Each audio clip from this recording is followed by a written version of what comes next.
9 months and £326,000 of licence fee cash later, star BBC News anchor Huw Edwards finally resigned on medical advice today amid his sex picture scandal involving a young man. Huw Edwards, the BBC presenter Huw Edwards, is due to leave the BBC. Damaging for the BBC? Well, you can't have the fact that one of the most trusted men in Britain turns out really to be not worthy of that trust.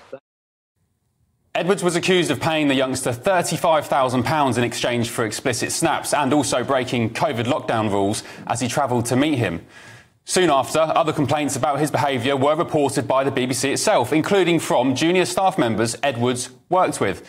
And it was left to his wife, Vicky, to tell the nation in July last year that he'd been admitted to a mental health hospital in the wake of the revelations. The story about Huw Edwards is a personal one for him and his family. He's being treated as an inpatient in hospital, according to his wife, who released a statement just before 6 o'clock this evening. A BBC employee has told us that they receive what they believe are inappropriate messages. Police cleared Huw Edwards of any criminality, but despite being suspended on full pay since then, £36,000 a month of your licence fee cash, we've still not heard from him. Fast forward to today then, when the BBC said it accepted his resignation because it would, quote, allow all parties to move forward. But do these parties referenced include BEEB licence fee payers like you at home, the very people who have forked out millions to have Edwards on air for 4 decades?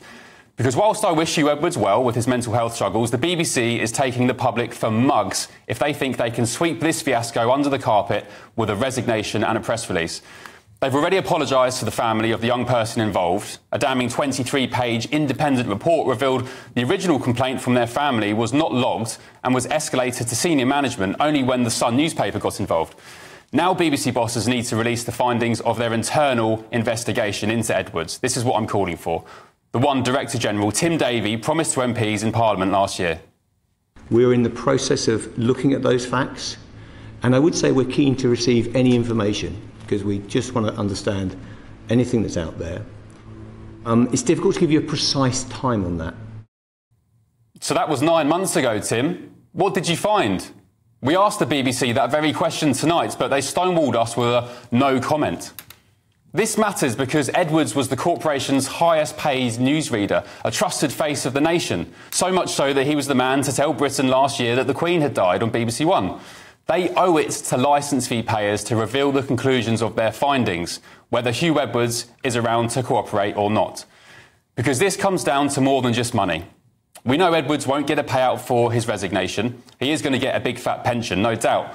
But it's about trust and transparency, something the BBC should be fighting very hard to salvage in light of its scandal-ridden history.